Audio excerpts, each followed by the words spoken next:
So with the January transfer window now behind us, we are getting into the tail end of the season, but what I thought we'd do for today's video is take a look back at the January transfer window, and we're going through every championship club and I'll be ranking them from worst to best in terms of how I thought that window went for them. So let me know in the comments down below, what did you make of your club's January transfer window? Are you fairly confident going into the rest of the season, or do you think your club should have done more? And before we do jump into anything, I want to give a shout out to our sponsors over at OneFootball. As always, their link will be in the top line of the description down below. Over on the OneFootball app, you can go ahead and keep up to date with all the latest ongoings in the championship from now up until the end of the season. Of course, we've got a lot of championship action coming our way that continues to roll out at the weekend. We've got some pretty big fixtures, which I'm interested to get your guys' view on in tomorrow's video. And you can also read up on some of the players that we do talk about in today's video who were on the move throughout January. So like I said, OneFootball link down below. But without any further ado, let's hop into this one. So we're going from worst up to best. So coming in at 24th and having the worst transfer window for me, it's got to be Hull City. I don't think that any other club in the championship has suffered a blow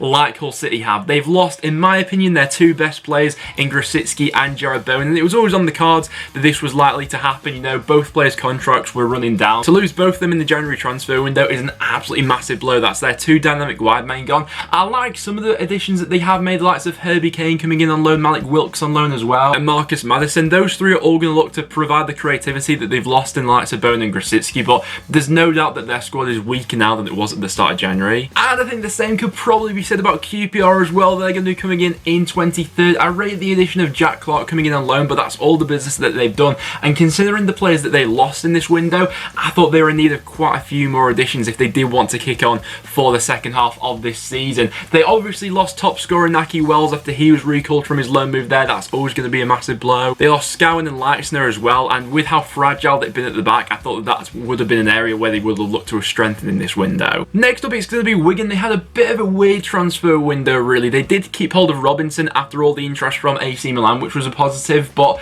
overall, have they done enough to survive with this squad? I'm not so sure. They brought quite a few players in on loan, a couple of promising players. Alex Dobra from Bournemouth seems to be an exciting winger. They got a couple more from Brighton as well. Kieran Dowell came in from Everton earlier on in the window, but he's recently picked up an injury. They let go of Josh Windass, which I thought was a bit of a strange one. For me, a lot of pressures on these loan players. I'm not sure if Wigan will have what it takes to survive. 21st, it's going to be Blackburn Rovers, where literally nothing happened throughout January at Ewood Park. They recalled Charlie Mulgrew and they sent Sam Hart out on loan, but apart from that, literally nothing else. No incomings or outgoings, so they're not any stronger and they're not any weaker, really. It was just an indifferent window. Barnsley, who are also in similar trouble, I'm not sure have fared much better either, to be honest. They've sent 5 players out on loan, and then they have really taken a bit of a gamble on the players that they have brought in. They've looked to add a little bit more experience into this fairly young side with the likes of Ritzmaier and Solbauer, but is that going to be enough to keep them up? I'm not so sure. Reading had a bit of an indifferent transfer window. I thought they could have done with another striker coming in, but the players they have brought in,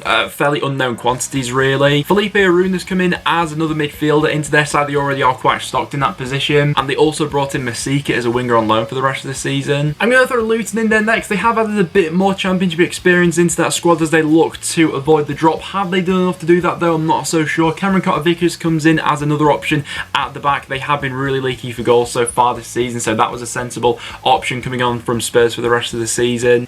Kane coming in another sign who I'm interested to see how he gets on coming over from Leeds. I'm going to put Cardiff in there next. They did get a bit of business done towards the end of the window. They brought in Albert Adoma in on loan and a couple of others there as well. Dion Sanderson coming over from Wolves as a centre-back, looks like a bit of a prospect. Also Brad Smith from Bournemouth in for the rest of the season. It was a window where I felt like they could have done with a little bit more going forward. It seemed as though they were being linked with strikers all throughout the window, but nothing quite materialised with that. Then we got Birmingham coming in next. Now, Birmingham's transfer window and whether it was a success or not really depends on how many goals Scott Hogan scores between now and the end of the season. You know, if Hogan does flop, then it was a bit of a bland transfer window, to be honest. The positives being that they did keep hold of the likes of Christian Pedersen, who there seemed to be a bit of interest for, and especially Jude Bellingham. You know, Manchester United being interested, they kept hold of their key players, so that will of course be a positive, but their squad's still looking quite thin in a number of areas, and I was surprised by some of the people who they did decide to let go out on loan as well. In 15th, we're going to have Stoke City. They let a few players go out on loan, and Dai Woods and Etebo all leaving on loan for the rest of the season, while their big incoming was James Chester, which I do think improves their back line. Before his injury at Aston Villa, probably one of the most consistent defenders in the league, so if he can get back to that level, I think that Stoke have got a really good option in there. They also recalled Verlinden as well. I'm looking forward to seeing if he gets a chance, and they did manage to keep hold of Tyrese Campbell. In 14th, I'm going to have my side, Preston North End. It was a bit of a weird transfer window for North End, really. With the signing of Scott Sinclair at the start of the window, that really did get a lot of North End fans, myself included, really excited. And I think that Scott Sinclair will go on and do really well from us. In our last game against Swansea, scored a fantastic goal and really showed his quality, and that was an area where we were desperately in need of more quality. But towards the end of the window, I think a lot of fans were just left a bit frustrated, really, because we did want a little bit more. You know, a strike is something that we've been crying out for the last like 3 or 4 transfer windows now. Nothing was sorted on that front, which was a bit of a frustration. I think another fullback would have been welcome as well, but just for that lack of striker options, I think North End are around about 14th in this window. In the 13th, we're then going to have Sheffield Wednesday. An interesting window for them. Their major incoming being Connor Wickham. They were linked with him for the majority of the transfer window, but did eventually manage to get that one over the line. And I'm interested to see how he gets on. I'm also really excited to see how Josh Windass does. His move to Wigan's been a bit of an odd one, because in some games he's looked like a really exciting, dynamic attacker, and in another match he doesn't look like a professional footballer, so you never really know what you're going to get from Josh Windass. But maybe the change of scenery will suit him quite well, because I think there is a player there. It's just whether Sheffield Wednesday can get the best out of him. They also brought in Alessio De Cruz on loan from Parma as well, so overall not a bad window for Wednesday. Bang in the middle, we're going to have Derby County. Now Derby is a bit of a weird one, and it depends if you class Wayne Rooney as a January signing or not. In this video I haven't, for that reason they are elevated a little bit, but obviously with Rooney signing on sort of a pre-contract, do you class him as a January signing or not? Let me know in the comments down below. But if you don't class Rooney as a January signing, then Derby are way down in this video, because overall, apart from that, it has been quite a poor window for them. Jamie Patterson and Kieran Dell both ended their loan spells, and we've not seen replacements going at Derby. They also loaned out a couple more players themselves and didn't bring in replacements for. And with their injury list so far this season as well, I thought they'd be quite active in the transfer window, but they've not gone ahead and done that. So the reason that I put them up in 12th is literally because of the signing of Wayne Rooney. I think he's been absolutely brilliant for Derby so far, really has showed his quality, and possibly, you know, the best signing that we've seen in the Championship in January. But if it wasn't for that Rooney signing, Derby would be way lower in this ranking. In 11th, we're going to have Charlton Athletic. They've not only added more depth to their squad, but I also think they've added quite a bit of quality in there as well. Andre Green already doing bits for them, scored 2 goals for them. Aidan McGeady's quite an interesting one. They've strengthened their midfield with the signings of David Davis on loan, Joe Ledley and Matt Smith coming over from Man City. They did also manage to keep hold of Lyle Taylor, which was going to be crucial for them for the rest of the season. The only real dampener was the fact that they no longer have Conor Gallagher, but apart from that, I think they've done fairly well given the circumstances. And then moving into the top 10, first of all, we're going to have Millwall, who haven't really done anything too drastic in this window, but I think have added a little bit more quality to their squad, as well as signing Bartosz Białkowski on a permanent deal. Obviously, they had him on loan for the first half of the season. They have now made that transfer permanent, and big going into the future. I think Białkowski's been excellent for Millwall so far this season. The addition of Ryan Woods excites me. Things didn't work out for him at Stoke, but I really think he could offer something to Millwall if he recaptured his form that he showed at Brentford. The signing of Mason Bennett could be a bit hit and miss, but overall, I don't think a bad window at all for Millwall. In 9th, we're going to have Huddersfield. I think they addressed a lot of their weaknesses throughout this January transfer window. The signing of Emile Smith-Rowe on loan for the rest of the season from Arsenal is a really interesting one. Obviously had a fantastic game in that one against Fulham last time, but also adding the likes of Chris Willock, Andy King, Harry Toffolo and Richard Stearman as well. Really solid window for Huddersfield, and they also kept hold of Colin Grant and Mounier as well. In 8th, I'm going to have Middlesbrough, a club who has undoubtedly improved, in my opinion, throughout January. The big major outgoing has been Darren Randolph, but I think that Middlesbrough have showed so far this season that despite the quality goalkeeper that Randolph is, they can cope without him with how well Ainsley Pearce has done. So looking at the additions that they made to this squad, Patrick Roberts coming on loan from Man City, Lucas Nemecha also. They've also added to their goalkeeper and defensive departments, as well as completing the signing of Ravel Morrison on deadline day for the rest of this season, which could cause some fireworks. Coming in 7th, we are going to have Nottingham Forest. They were in need of some more forward options to help out Lewis Grubban, and they've gone ahead and done that, signing Nuno da Costa, as well as bringing back Tyler Walker from his loan spell. They did lose Jack Robinson to Sheffield United, but they still added cover in that position with Gaetan Bong coming in. They've added Diakarby as well from Huddersfield on loan.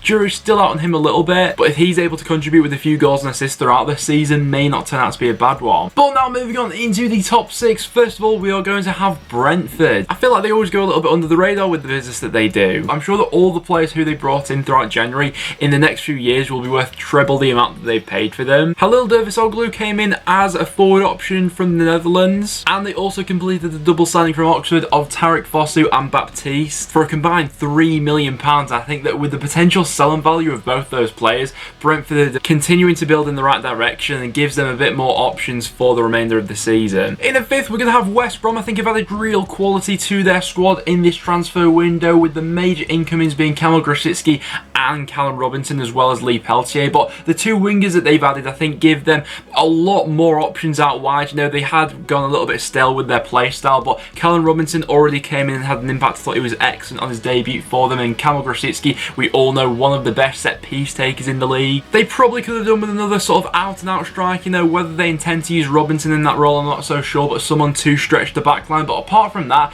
I think West Brom have had a really solid window there. Coming in at fourth, we are going to have Swansea City. I think that with the window that they've had, I would call it a success, because I think they've given themselves a really good opportunity of making the top six come the end of the season. You know, they've added youth with the loan signings that they brought in, the likes of Conor Gallagher and Brewster especially. I think his goals for Swansea between now and the end of the season really could be the difference. You know, I saw Swansea at Deep Daily of the week, and Brewster gets involved in the build-up plays, got an excellent touch, can carry the ball himself, and gets into good goal scoring positions. And if the service is provided for him, he'll score a bucket full of goals. They also managed to keep hold of Ayew as well, which I think is massive for them, and Selena as well. They also added to their defence, and the signing of Conor Gallagher I think will be a massive one for them. So Swansea overall, I think they can be happy with that window. Coming in third, I'm going to have Leeds United, mostly because of the signing of Augustin. I think that they're in need of a striker after Nketiah being recalled and Bamford being very hit and miss throughout the season. It was a position where all Leeds fans knew they needed to strengthen. At one point, it was looking like they may not get anything done, but they did complete the signing of Augustin on loan for the rest of the season, with the option to buy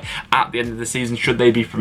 And given his pedigree, I think could just be what they are missing at the moment. They also completed the signing of Poveda coming over from Man City as well. The only real dampener on this transfer window for Leeds is they could have done with a little bit more in a few more positions, added a little bit more depth to their defence. You know, if they aren't to go up, maybe that issue of squad depth in some areas will be to blame, but because of the signing of Augustin and what he could potentially go on to become for Leeds this season, I think you've got to call it a successful window. In our second, we are going to have Bristol City, and that's despite losing potentially their best player in January as well, that being Josh Brownhill, who did move on and go to Burnley. That's obviously going to be a blow, but I think that they've adequately replaced him and also added real quality to their squad in other positions. You know, Henriksen comes in for the rest of the season, looks to be Josh Brownhill's replacement. I think will do a solid job for them there. But they've also added real quality in positions that they were short in. You know, we've been saying it throughout the season up until January that Bristol City were missing the striker. They've gone ahead and added Nahki Wells, who's guaranteed goals at this level. He showed that from his time at QPR. Jamie Patterson was recalled from his loan move at Derby. He's already came in, been in the goals and had an influence on the way they're playing. Benkovic is coming on loan from Leicester, adds real quality to their back four. Overall for Bristol City, I think it has been a real positive window, and like I say, that being despite losing Brownhill.